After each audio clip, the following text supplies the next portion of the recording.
one to take a clean victory to close out the series.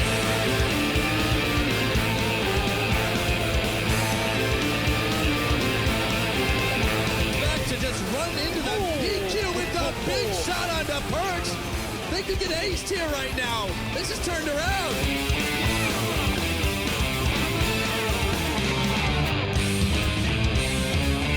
They've done it. They've got it. A perfect victory at 33-15. G2 Esports cleaning up.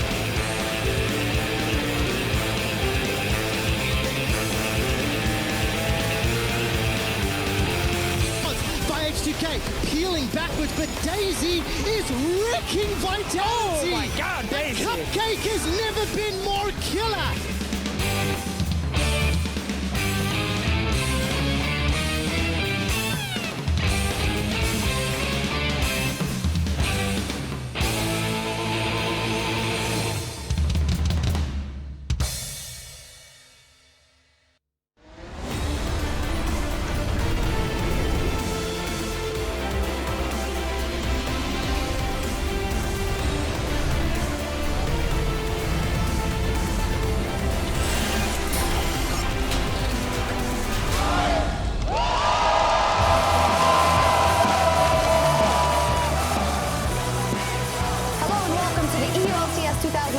Spring Split, where we are broadcasting live from Berlin through the internet, and straight to your PCs, tablets, and phones all around the globe. Tonight, the first week of cross-group play begins, and earlier the Giants and the Unicorns of Love were on stage preparing for our very first match of the day. Good evening, everyone. I'm Eva Schok-Supporter, joined on the desk here by Mitch Kreppel-Voorspools and Andy Verius Day. I love that rocking intro, all fired up for the cross-group play.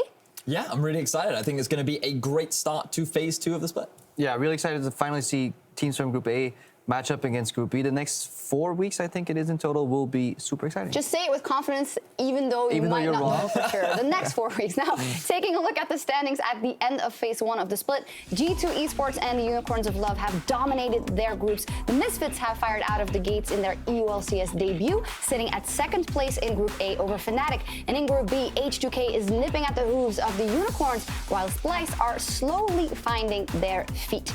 Now, as we mentioned earlier, cross-group play kicks off today. Later this evening, Group B's 2nd placed H2K will be testing themselves against the Group A leaders G2. And on Friday night, Splice will see if they can take down Misfits a notch, followed by Fnatic versus Vitality. Super exciting matchups altogether. I feel like G2 versus H2K today is one that you guys will be very excited about. It certainly will be. I think that it's going to be a very big test for the team of H2K, given that they did struggle against the Unicorns. But for G2, I think that it's just another day at the office. Yeah, they struggled against Unicorns, they struggled against Vitality, so I think both these matches don't speak too good for H2K overall, but I think what we need to definitely look at is Fnatic as well. When they replace Amazing X now with Broxa, he's coming in. They play only 1 match this week. They had full focus versus Vitality. It has to be a win for the Fnatic organization. It definitely has to be. Is there any other team, Verius, that you're looking at as they have to take this chance in playing these other teams to move up and get some points? Well, this is when you have to start looking at the lower teams, such as Giants, Roccat, Origin in particular, because if they want a chance of just avoiding relegation, this is where you start taking points from the other group and you can start making some headway in yours. Splice comes to mind as well, because they might not be where they expected to be at this point. Vitality as well. We'll see what happens. And the teams will be going into these cross-group matches, continuing on patch 7.2. And lethality is proving to be an important aspect in competitive play. We've now seen a week of it. So what can you guys tell me? Yeah, we look at lethality, but we actually kind of forgot to go over what lethality is. And it's really simple. Lethality replaces armor penetration as a stat.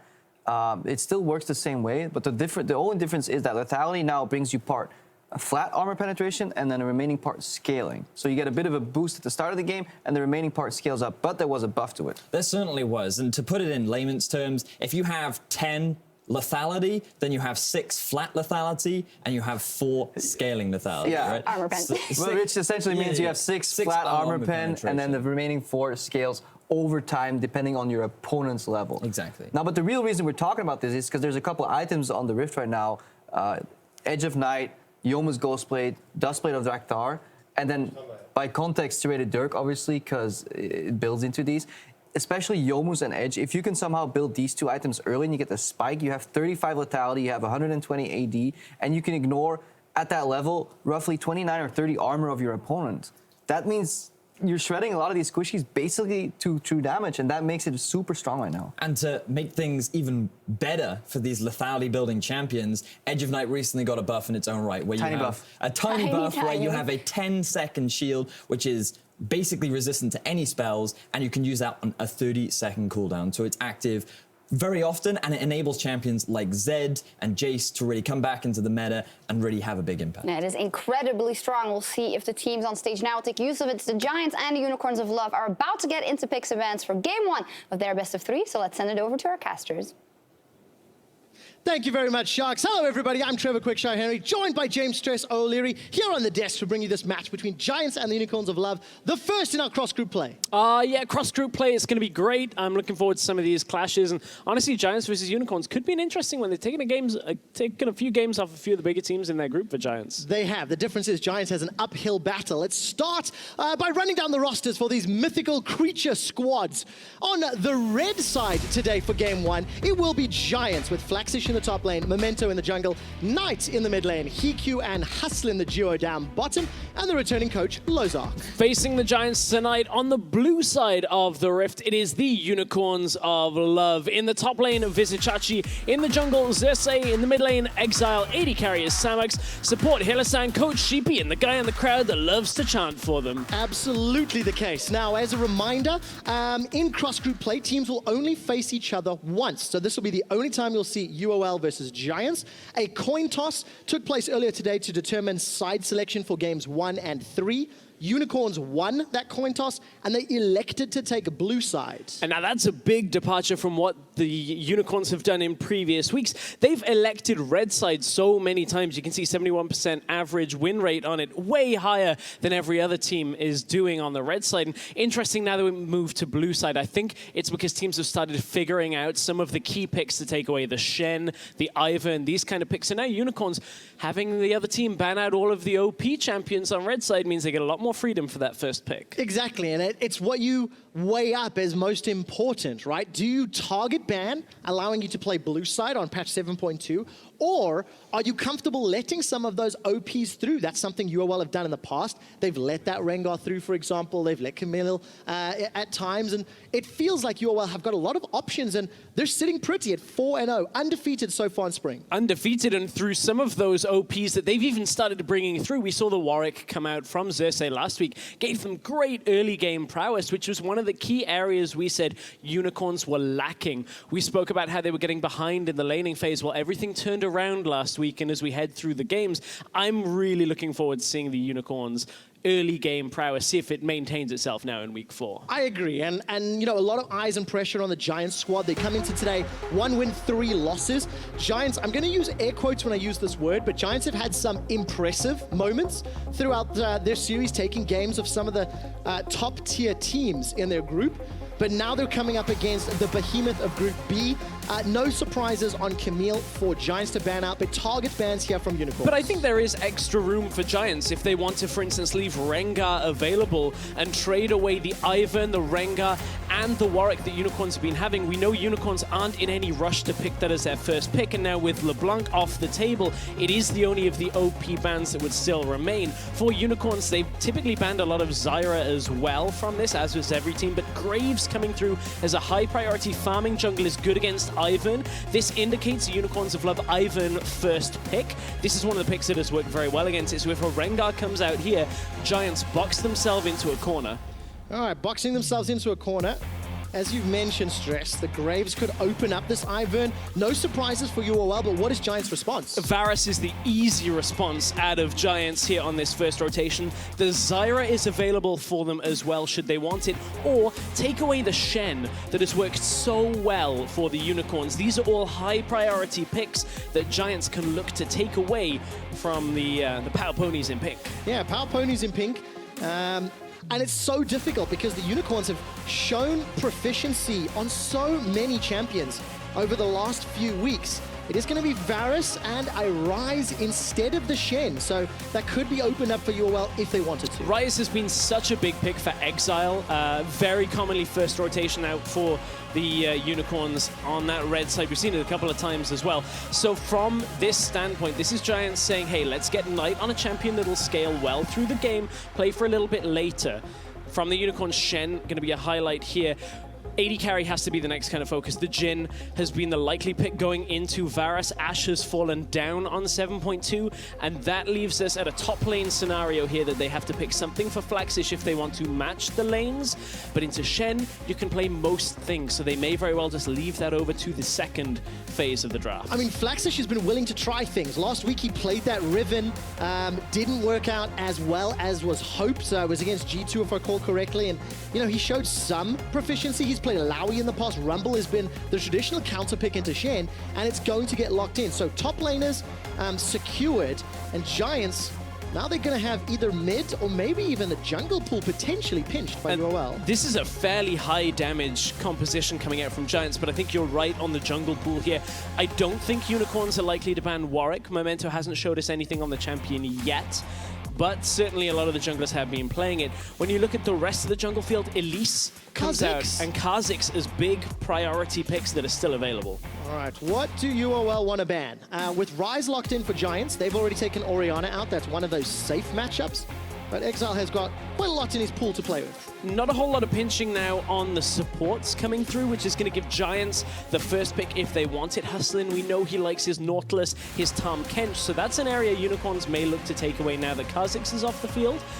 But for the rest of Giants, they continue to go mid lanes. They take away the Syndra that we've seen Exile play a bunch of times. That still leaves the Corki available, even though Orianna's off the field now as well. I'd also like to see some form of initiation here on the side of Giants. You know, they've got situational. You can flank with Rise, you can flank with Rumble, but they don't have a tank just yet. Yeah.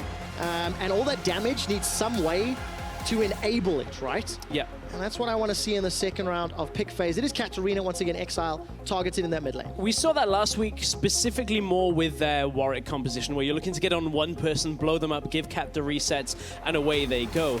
Interesting, this is Xerxes kind of being in his own mind, potentially looking at the Rumble for Giants being in the jungle, saying, hey, we'll ban away the GP just in case they want to pivot and put the GP over against the Shen. So this is a pick that Unicorns of Love have used themselves that they're preempting. We've not seen anything competitively out of Memento to say that he plays it, but they're getting it off the board anyway. Yeah, something to keep in the wheelhouse, right? Depending on how the rest of the rotation goes, Giants could still flex that Rumble to the jungle from top lane as Zyra's now locked in. Stress, you alluded to the jungle ADC pool not being impacted too heavily. Karma's still available now if they want to play it. The Misfortune is available as well into the Zyra, but this is a pick we mentioned for Giants. Tahm Kench quickly locked in for Unicorns. Okay, so Tahm Kench now, single target safety on the side of UOL. A lot of shields and heals between the Shen and the Ivern, but it's a double damage composition, something that Unicorns had some shaky wins with in week 2 against H2K. We'll see whether or not Giants can give them a tougher time. How do Giants round out the composition? Is it a jungler or a top laner? I think this is going to give us the answer. It's top, which means it is Rumble in the jungle, and the Gangplank ban pays off here. Playing the Trundle into Shen as a matchup. Good in the 1v1, split push dominance later on, because of course you will be able to subjugate off a lot of that tankiness that Shen provides, but not so great in the straight-up trades when his W is available. Yeah, it's something that Unicorn's definitely going to be a little wary of in the late game.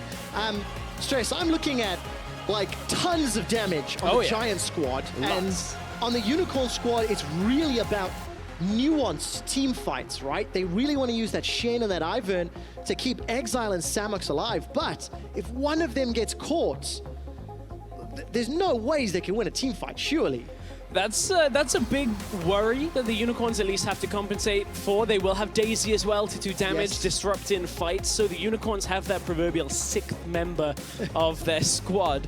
I actually like this composition when you have a carry like Cassiopeia, who in the late game, if she survives, will shred everybody to pieces. Sure, Rise will do the same, if given the time, but I think it still can work for the Unicorns, and we've seen them have such great team fighting. This is the same kind of composition that can utilize their team fighting to the absolute maximum. That's the truth, isn't it? Unicorns of Love have won so many of their games in mid-game team fights, and now they've got all the tools to enable it again. But Giants have got the damage to cut them down. You can see the team compositions on your screens.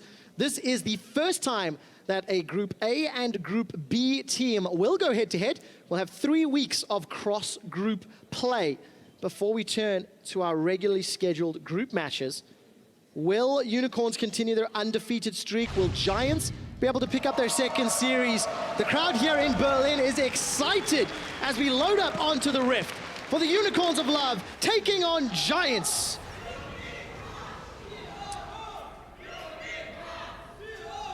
Stress, you said Daisy was the 6th man. I think Daisy's the 7th man because the Love Hurts crew here representing the hype, the energy, definitely lots of support for the UOL squad every single week. Yeah, every week. Always the support. Big fans, either that or they're Scottish and they want to follow the spirit animal of Scotland, which is the unicorn, by the way. This is just one of those random tidbits. A legal thing, by the way. Take a quick look in the mini-map. Memento's already in trouble, gonna get rooted in place, gonna get taunted in place. No flashes yet, but no flash from Memento's jungle. Oh, Knight was coming around the corner. What are you doing? Oh, go to bed. Oh, that's disastrous for the Giants. We were gonna wonder how their early game would be. Looks like Knight and Flaxish were trying to collapse through. Knight is running Cleanse and not Ghost. Didn't want to burn his flash. And ends up dying for it, trying to run that summoner so that he can cleanse out of the Cassiopeia ult later on in the game, and at level 1 already isn't able to get away. Should have flashed, didn't anticipate enough damage coming out to kill him. Just straight up, WTF. Giants lose a summoner in the jungle. They give up first blood. It was Samux that actually picked that up, so he's already returned to base. You can see him returning to lane. Double longswords. This is such a knock-on effect that comes out because already Jhin, from the lethality changes that you heard the analyst desk talking about earlier, already Jhin would have a great back and you pick up that Dirk and it's great, it's part of his kit at very early on. Normally Varus can match that, but now with that second longsword early on, it means every single time if they're going even in lane, Samux is going to be that longsword ahead of Hiku and constantly be quicker on his build, and that's a big damage difference when you come to the skirmishes. In lane, Varus Zyra should still be able to outpush and outtrade against Unicorns, but this is great when we're about 10 to 12 minutes in the future. I can't wait to see in the future the Xerxes Hylissang double team. Watching Xerxes coming in, throwing the E down on a target, maybe having Tahm Kench leap right up, lick and stick to Giants, and then potentially allow more kills. I mean, there's a lot of CC to come down when you combo that Shen, that Ivern, and that Tahm Kench in some of the skirmishes. Gotta also keep in mind though, Giants, despite Knight giving away that first blood, will have that ultimate available, but I like this ward out by Hustlin. Trying to just track Xerxes as fast as he can through that jungle, getting a bit of an unorthodox ward behind the Dragon Pit, focusing out the Ivern pathing, trying to just locate him as quickly as they can. Yeah, Memento's going to pick up the Scuttle Crab as Xerxes does the same on the other side of the river. For anybody that's interested in knowing a little more about Memento, go check out the YouTube LoL Esports. There's a great player insight, and Memento going to try set up a play. The problem is, Xerxes pretty nearby. Yeah, he's near enough that he can counter this play. Memento's looking for that Electro Harpoon, but to walk into the lane without any flash is very difficult. You can see he was keeping himself within the danger zone just to be able to output as much damage as possible, but thinks twice about it, backs himself away. Memento in that situation may very well have just been counter-ganking because he didn't go in, because he didn't find the opportunity. Perhaps was expecting Xerxes to walk into the lane as well because they hadn't spotted Xerxes bot side. Very clever then from Memento. Hylissang forced to use that grey skin. Here goes thick skin rather, get the grey health. Xerxes gonna set something up on top. Flaxish realizes something's up. There goes the Pillar of Ice, but Flaxish is rooted down. Where is the flash? There's support coming from Memento. Flaxish is going low. Brush Caller buys some time. Flash forward from Vizichachi. Flaxish goes down. Now Vizichachi's gonna get burned through. Here comes Exile. The shield comes out. Oh. Exile with the twin bag. Vizichachi stays alive for one more second. Exile flashes over the wall. Looks to shut him down from the overloads. And Exile's got himself a kill. This early game couldn't have gone too much better for the Unicorns. They get the kill at level 1. Now they follow it up with 3. successive kills later on in the game. And I mean, Unicorns at 4.5 minutes, 4 kills up to 1,500 gold, all from just roaming down from Chachi as they come through this. So Flaxis tries to get himself away from the fight. Chachi taunts on him. Xerxes following, and it's the roam that comes up from mid, if you'll excuse me, that actually eventually takes over this. Memento thinks he can bail him out, but Chachi flashes to try and escape any kind of slow and damage from Memento. Chachi's the only Unicorn that dies here. So good.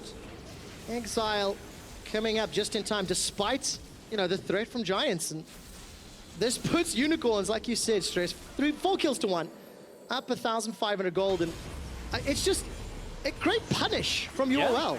It is a great punish. You can see Xerxes now has the level advantage as well. The jungle matchup going well for him. Yeah, it is indeed. If you take a look at the gold difference in wins, this is now Unicorns of Love from weeks 1 and 2. Took them a very long time to scale up. You can see only after 28, so nearly 30 minutes. I want to take a look at the average gold difference in wins for the whole league. That's that white line that's just been drawn. You can see how it's significantly higher. Now, what we want to highlight is just how much better the Unicorns have gotten earlier in the game, and that's what this third graph is now. Week 3 last week, at 10 minutes in game, they already started accruing nearly 1,000 gold lead, and that just snowballed ahead. It's going to be even quicker today. It's maintained for week 4, and a lot of this reasoning for why weeks 1 and 2 looked shaky and week 3 looked so much better was efficient trading in the early game from the Unicorns when you look at the skirmishes. Ooh, that wasn't so efficient. Knight got himself away from that. The difference is, week 2, Unicorns died 23 times before 15 minutes, and in week 3, they only died twice, and it was only Hylissang that gave up those deaths. Now in week 4, only one person's on the board so far, Chachi, and they've traded it for overall 4 kills. That's the Unicorns improving their early game, better skirmishing. Especially when you look at the assists as well. It's 4 kills on the board, and it's 6 assists as well, so working together in those small skirmishes. All right, so Giants, though, they have been able to farm relatively well. You can see CS advantages here in the top lane in ADC.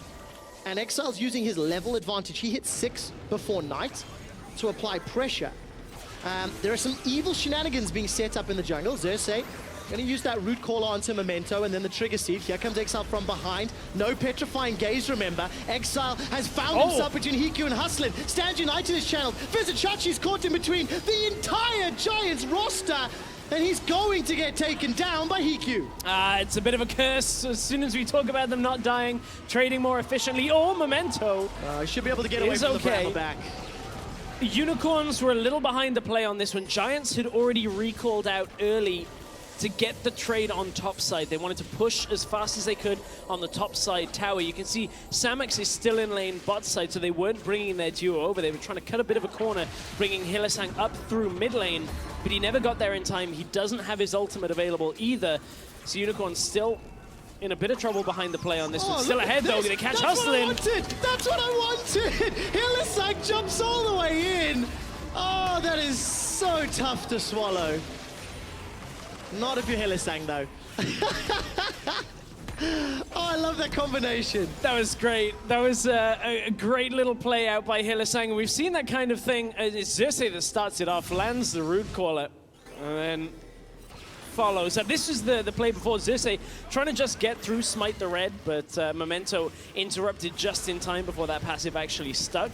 Exile realizes he's caught and just pulls back away from this situation to leave Chachi on his own. I think a little bit of miscommunication. You can see how Hylissang was roaming up as well, but the 5-man stack from Giants just too strong. Yeah, and I think miscommunication is a good point there. Being surprised by Hiku and Hustlin being in the jungle and then all 5 members of Giants is not something that UOL appeared to be ready for.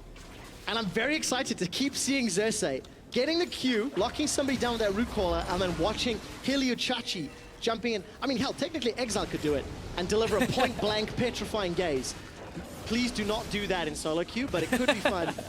It could be fun if it works. May very well be fun. I'll have to try that one later. And Stress, I want to go back to that gold table we were talking about. Unicorns, the reason we highlighted and brought it up in game, they tidied up their early game. You know, they gave away less deaths, they secured more towers, they pushed their lead better. It was just cleaner, more calculated play. Abyssal Voyage potentially coming here at Hylissang, looking for another engage. Here we go. Up to top side, behind the Zyra. Oh, remember, there's no flash. Got her again. Locked down. Equalizer comes out from Memento. Hustlin has been burnt down. Hiku's running out of mana, and Chain of Corruption has already been used. Flash forward from Chachi's a little aggressive. They turn on Trundle. They have indeed. Memento's taken the damage. Flaxish is teleported into the fight. Hilly's got the grey health burning now. May be able to gobble up Flaxish. He flashes away defensively. There's no damage from this Ivern. Keep running. Hilly may be able to get another devour, and Chachi gets another. Oh, here's Exile. Forward from Hilly. Unicorns throw everybody at the fight. Hilly gets saved by the fight. Now it's a realm. Oh, they taunt. Taunt onto Knight. He can't finish it. Knight can't escape. Unicorns are destroying Giants. The minuscule details in a 4 versus 5 give Unicorns another early team fight win. And that all was in a rough situation from the Unicorns. They had committed Jhin into Trundle in the bottom side, denying any ability to push. They had Shen receiving a push on top side. The only options they had was make a play on top side with that Tahm Kench, with the Ivern, and it works beautifully. As soon as they saw Memento leave the lane, in comes the Abyssal Voyage. Ivern locks down the no-flash Zyra, and suddenly Unicorns are 9 kills to 2 up. Just unbelievable. And Unicorns team fighting, even in even games, is what won them the game. And just look at this, even a numbers deficit. They catch Memento on that ward coming away from it. That's what signals the play. Hustlin drops before he can have any kind of response. And watch how many members of Unicorns are about to die, and it's minor details, the flashes, the different little shielding plays that each other give to the rest of the team that keeps him alive. Hilly's flash away just as Flaxish is about to reset with that chomp. Flaxish ends up dropping fairly low, and although Ivern doesn't have the massive amount of damage, it's enough with Shen to buy time for Exile to come up to top lane and clean the rest of this fight up. Knight thinks he's good enough here, but Chachi again with a beautiful taunt. We saw this time and time again last week. The flash plays off the taunt, and again we're fighting. Look at this. Destroyed.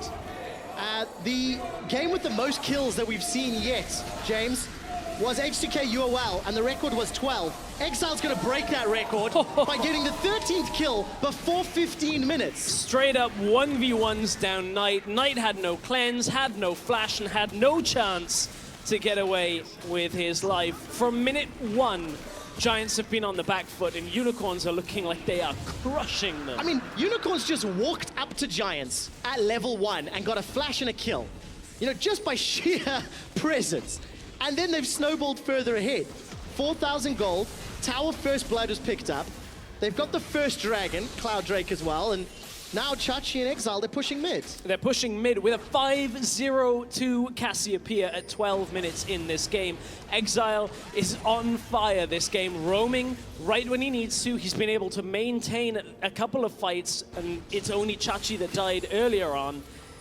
Exile having a great performance. Yeah, he really is. I mean, the whole team is playing well. How on earth we're going to vote for player of the series is tough. Oh, that's me already calling UOL to win the series. That's maybe a little premature, but I want to tunnel in on Xerxes. He's playing that Ivern again. It was first pick, 108. This is a guy who is quickly becoming one of the most exciting junglers in the European LCS. And to take a closer look at some of his stats, goal difference, improvements. You know, weeks 1 and 2, despite him even looking good, he was actually 10th in the league at goal difference. Now he's up to 2nd from week 3. Kill participation also improved. And team jungle proximity, so that means the amount of time he spends with his team, he's doing less of it while earning more gold, earning more kills. Like, he's more efficient with his jungle time. This guy is phenomenal. And that is difficult to offset. Junglers have time and time again said, like, Trashy on the desk was like, he's not going to be able to do this against me.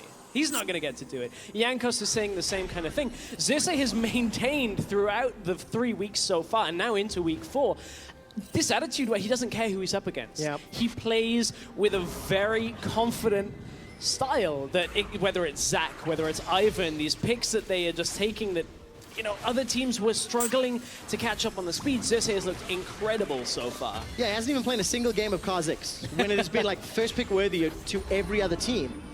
And, you know, we were actually talking to Sheepy backstage before the series and talking a little bit about Unicorn's pick ban theory.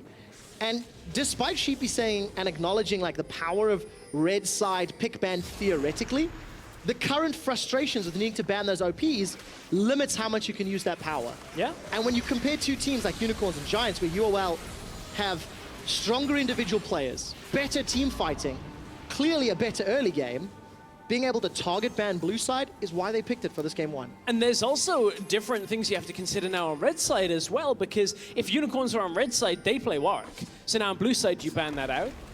What happens if Unicorns choose not to ban Rengar? You basically have to pick that on first side, right? And then they get Warwick or Ivern as their own rotation. So there are too many picks right now for Xerxes that are not Rengar. Yes. That it is difficult to put him on something that he's not comfortable on. And, you know, over in the TCL, he played the Rek'Sai, he played the Elise, he played all the other champions. It's not that he doesn't play him. He doesn't need to yet. These champions are just in his wheelhouse and he feels stronger on them right now. Such a great line. Doesn't need to yet. And we'll need to see if Unicorns can keep it up when they play against the likes of Giants or Misfits or Fnatic. The top three teams. Sorry, G2. G2 I said. Thank you. I said Giants. They're playing it right now. When they play against G2, Fnatic or Misfits. There's a Chachi's being run down. Attack the global. That is one of the standards. Watch mid lane, though. That's going to be where the kickoff is for Unicorns if they go aggressive. Ooh. A lot invested for that. Abyssal Voyage used as well. Stranglethorns is core to exile. The curtain is called, but there's not enough damage, and Samux forced to retreat and run away. That's 2 kills for Giants. The Abyssal Voyage delivered Xerxes and Hylissang to the top lane. This is a support. Redemption! How this is 2 support. The redemption snipe. The item is more damage than Ivern. It is one of the most frustrating items to play against on Ivern, but here comes the rest of Giants. That's a short-range Realm Warp, only level 10. Only has 1 rank in it, but whatever gets you there. Here comes Shen. Stand United, there's some vision denial as well. The taunt comes out, equalizes, burning down the catfish. Hustlin is the target. He's gonna flash to safety. Unfortunately, Hilly goes down. Unicorns of Love are being scrambled and split apart. Xerxes looking to shut down the low kills. Look at got the Hikyu. refuge. He's alive. Chachi blocks all the damage. Gets a Shadow Dash taunt. Cleanse has been used. Xerxes, you're strong. Where is Daisy? Not available to you. He's going to have the flash as well. Trigger Seed, buy some time. Sidestepping the vision, sidesteps the overload. You can't avoid the point and click CC. Oh, he's out. Samux is now in for the fight. Flash is over. Oh, Unicorns completely outplaying Giants against the numbers. Every time they fight, they're against the numbers, and Unicorns are playing with their food. Xerxes just straight up 1v1ing Knight at the end of that fight before Samux comes in and flashes a wall to kill him. That's insane. The confidence, 3-0-10. Xerxes has been involved in 13 of his team's 15 kills, and just went like super toe-to-toe, denying vision with that Brushmaker, popping the shield. Unicorns, I think you said it best, Stress. They are playing with their food. And it's fights like this that are so entertaining to watch. I mean, Chachi is like basically on his own for the start of this, so he ends up getting picked off.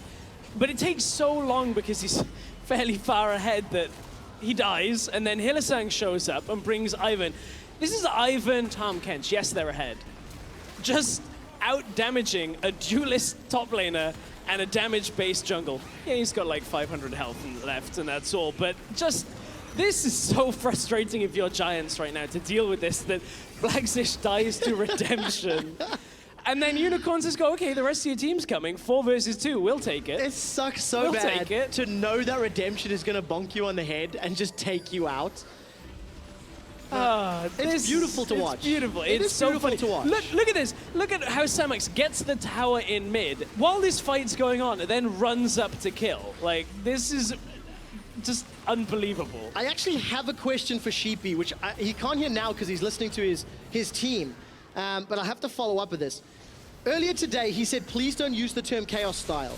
What is this game if it isn't chaotic? Because, like, you know, Giants feel like they've caught out Vizichachi in a fight. We're still in the same replay, and Xerxes just dodged so many abilities. Held the flash that entire time. Samux says he doesn't need his. Just flashes over. Fantastic. Gets the kill. All right, we're almost 20 minutes in. It's a 6,500 gold lead. 9 kills, 2 dragons, 3 towers. Take a look at the damage dealt to champions. It's all Vizichachi. I've actually never seen an Ivern do that much damage at this time in the game. So kudos to Xerxes for making that one work. And Hylissang in what should be a heavily out-traded bot lane because they got a Tam Kench that just sits back. Hylissang's just left the lane. Yeah. As soon as Giants rotated out, Hylissang went, okay, that's my time to go. Abyssal Voyage has been used 3 times and they've just completely crushed them.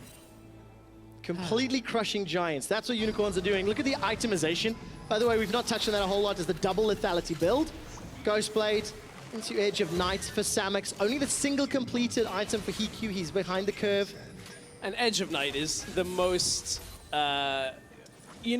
annoying item to play against, I think, and the most satisfying thing to have for Samux, because every 30 seconds he gets a 10-second shield. That's only a 20-second downtime that you can catch him before he just walks forward with that shield or pops it before his ult. So anytime you want to try and delay him, here comes Hylissang. All right, where is the Abyssal He's gone Voyage top, they being gone delivered? top. We're trying to find out.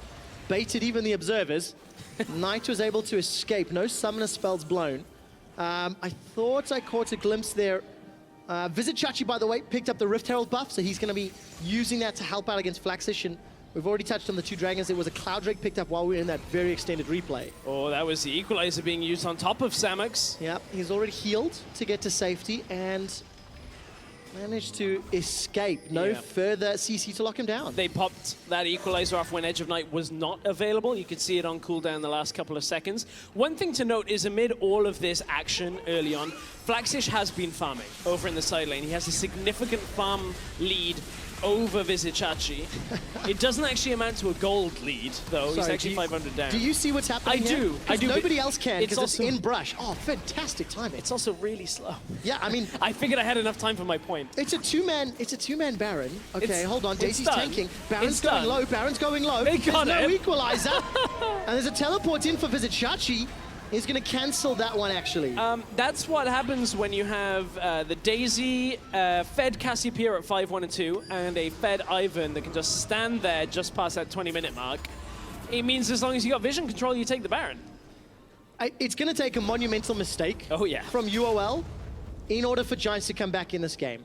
It is such a sizable disadvantage, and the team composition from UOL, they can cover such great distance with the Abyssal Voyage, with the Stand United, that as soon as they start pushing these inner turrets, they can switch between bottom to mid to top, wherever they're applying pressure, extremely effectively. And normally it's safe for Giants that with Rise on their side, they could match it, right? Normally you'd expect that. But they're so far behind, you almost don't want to straight up match it a lot of the times. You don't want to try and force a fight. You just want to play defensively, and if that's where your Realm Warp is going, you'll never really get close enough to a tower because suddenly you got to deal with the Cassiopeia, the Ivan, the Shen coming in as you actually appear. You'll lose the tower before you ever arrive. Absolutely. First game this year for Exile on this Cassio. 5-1 and 2. Here comes the TP behind them, though. Okay, TP in from Flaxish behind Unicorns of Love. Hylissang's caught by the chain of corruption. Hilly's forced to pop the grey health, surviving for a few seconds longer. Redemption's bought some time in hustling, flashes to safety. Now all of a sudden, Giants are on the run. Flaxish gets devoured. And Knight. Unicorns are hunting. Exile, Twin Fang. Giants started the fight. Unicorns ended confidently. Yeah, they're going to finish this one, even getting on Hiku, Edge of Night. Devour. Gotta just wait for it, Hilly. Oh, he waits it out. It's so tough to watch. Hilly doesn't even go down to the tower. 3 kills more for the Unicorns. An inner turret and, well, hell, anything else they want. Just when you thought it was safe to teleport back into mid lane, Chachi matches it with a Shen shield himself, taunts everybody on your team, and you end up losing an inhibitor. This is a Baron buff. This is 23.5 minutes in. Unicorns are looking to push to win. Yeah, Exile's already burnt down hustling throughout the miasma. Well, I didn't have a flash anyway. They can just go mid and take mid inhib tower here as well. You can see Samux takes the quick way out of the lane, though. Oh, Good Got in on performance Memento. from Unicorns. Memento forced to flash defensively. Now look at the damage from that Twin Fang. Good sidestep from Hiku. Doesn't get caught by the Petrifying Gaze. Xerxes, the next target. No available locket. Here comes Daisy. He's going to look to punch down Flaxish in the face. And Knight doing the best he can to fight on the front lines. Daisy will be going to... Looks like he's going to get killed, actually. He escapes just with a fraction of life. And Unicorns have broken open the base. Now, it is important to note, this is the #1 team from Group B, taking on the #4 team from Group A. And last week, G2 dismantled Giants in a fairly similar fashion, right? It is a big disparity between #1 and #4 in the groups, and that's what Unicorns are demonstrating here. Exactly. Unicorns are just showing, hey, if you can't hang with us in the early game, we will start to crush the rest, just like G2 did in that perfect game last week up against Giants. Samuks, All right, see if he's got perfect aim the for a slow perfect helps. game. Third one, fourth one. Knight's going to be able to sidestep a few of those. Get him, Hylissang. I think he even stalled just to look for that movement, hold it out. Xerxes not going to get jumped on. Chachi's here again. United's already finished. Xerxes continuing to run away. Memento's down. Petrifying Gaze stuns up nobody. Chachi's got that Titanic and he's running down, hustling. Taunt for a double kill. Flaxish running away with his life. 20 Unicorns. Giants have families. And Unicorns have brought their family to this one by the seam of it. I mean, every fight starts 2v4 in favor of Giants. Giants are like, okay, mathematically, no way we lose this fight with double the numbers. Suddenly, Exile's there in time, Giants picking rough fights, continue to allow Unicorns to snowball this, and there's been almost no fight in this game since minute 1 that Giants have won. Yeah, well, stress, a lot of that is Xerxes, right? 3-0-14 on Ivern. He set a new record today for damage at 25 minutes on Ivern. It's 3 times the previous record. 3 times the damage at 25 minutes for a champion that technically is not meant to have damage, but he's got 4 items completed. That's ridiculous. For context, I'm sure you mean European Iverns. Thank you. On that one, just to catch Just me to on be that safe. one, just to be safe. Yeah. Somebody I bet in like LSPL's come out and been 10-0 or something like that. But at this point, Xerxes is so unbelievably unkillable. I mean, the whole Unicorns team are, and that's why they're sieging up. Oh, the they've caught Knight Nexus. again. Daisy with the wallop for the knock-up. Knight goes down, and Flaxish not going to fall just yet. It is just a matter of time while the base is being shredded.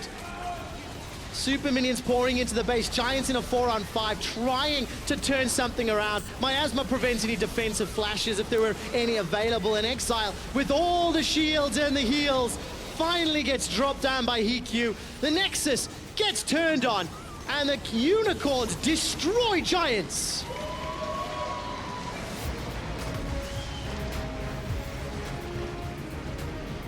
I think we all learned Unicorns don't get paid by the hour. They must be pretty expensive on this one because that was a fast win. That was an insane performance. It all comes from just catching Knight level 1.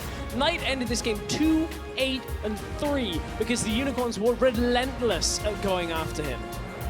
How do you possibly play against a team that is so willing to throw every single body at a team fight every single time? I don't know. I really don't know. This really is a new day for Unicorns fans, though, because that was a Unicorn stampede running right through their opposition. I don't know how you deal with that when you lose your flash at level 1 and your mid laner dies.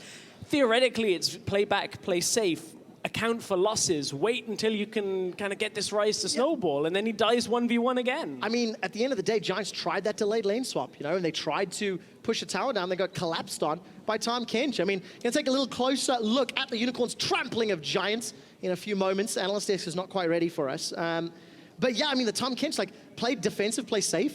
You can't, because Xerxes and Hylissang are literally running at you. Like the Tom Kench, Ivern, Shen combo, they got so many kills. So difficult to deal with, and I think it's not a problem that they lost in the draft. I actually like what Giants were doing in some situations, but Unicorns play their style and play it very effectively. They do indeed. So, once again, the Giants were trampled by the Unicorns. Analyst Desk, can you tell us why?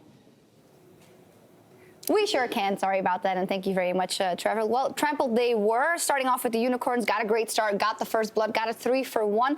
But Krepo, you did want to highlight a move that the Giants pulled off to try and get back into the game, which works specifically well against the Shen in any situation. But you just told Trevor we could. Now we're talking about Giants. But I did want to talk about this map because it's actually really interesting. With Shen being 100% pick and ban in week 3 of the LCS, a lot of bot lanes have started adopting this move where they base early and they basically rotate towards the Shen to stop him from going for kind of the ult party in the bot lane. Now, Giants do this very obviously, and we want to highlight this in a replay, not kind of to super criticize Unicorns, but to look for a point of improvement. Because we think Unicorns are a great team. They win the lane, they put it in a freeze here. So Unicorns, they catch that wave and they essentially could screw over the Giants bot lane pretty hard. But Giants, they're going to base and run top. The problem here lies in the communication.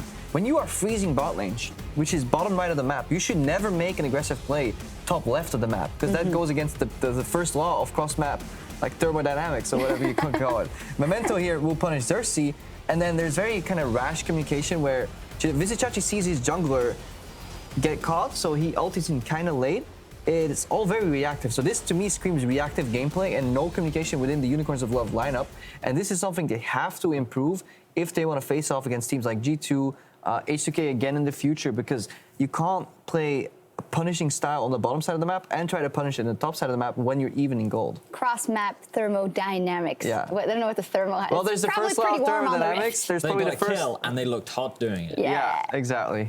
Okay, well, that was something we highlighted that needs work for us from the Unicorns of Love, but we also wanted to highlight something that we've said about them before, is that they are good at team fighting and target selection, and we're going to take a look at a team fight. That starts, though, with Hustlin overstepping. Yeah, well, this is the precursor to it. It's a lot of these fights for Giants where it goes wrong. It's like, this is right after they got that advantage, right, right, Vedius, but they hustle in phase 6 again and again. Yeah, he certainly does. And UOL, they want to try and punish this, so they force a play on the top side. And as Shox was saying, we really want to highlight the target selection. So initially, they go after Hustlin, who has no flash. They're going to then turn their attention to Hiku, force him out, and because he has no mana, it becomes difficult for him to re-engage in the fight.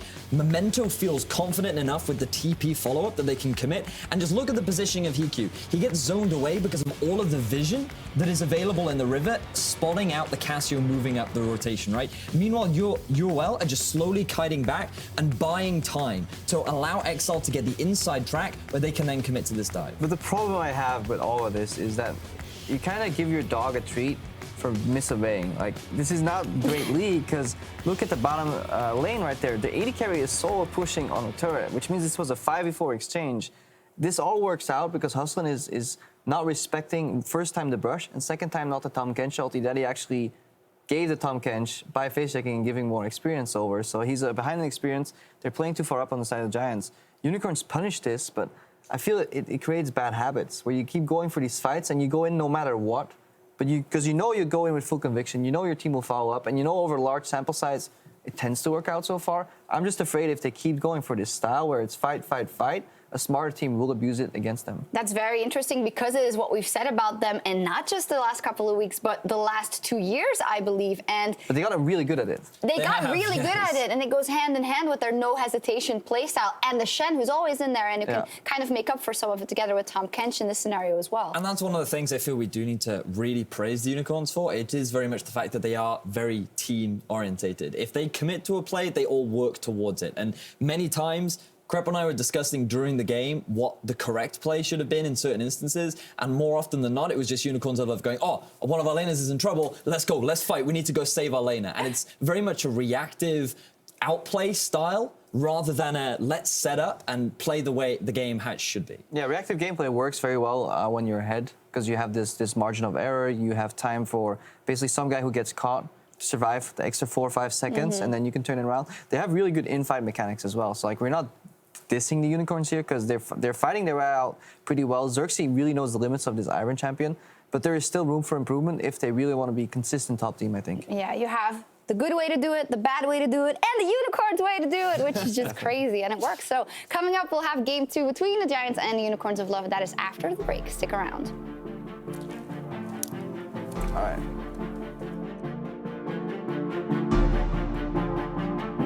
But no flash from Memento jungle. Oh, Knight was coming around the what are you corner. doing? Oh, go to bed. Oh. Get taken down by Hiku. It's a bit of a curse. As soon as we talk about them not dying, trading more efficiently, Memento. I should be able to get away It's from okay. that. Still ahead though, gonna catch That's what I Hustlin. wanted. That's what I wanted. Hillisite jumps all the way in. Oh, that is so tough to swallow. Sidestepping the vision, sidesteps the overload. You can't avoid the point and click CC. Oh, he's out. Samus is now in for the fight. This is over. Oh, all the shields and the heals finally gets dropped down by Hiku. The Nexus gets turned on, and the Unicorns destroy Giants.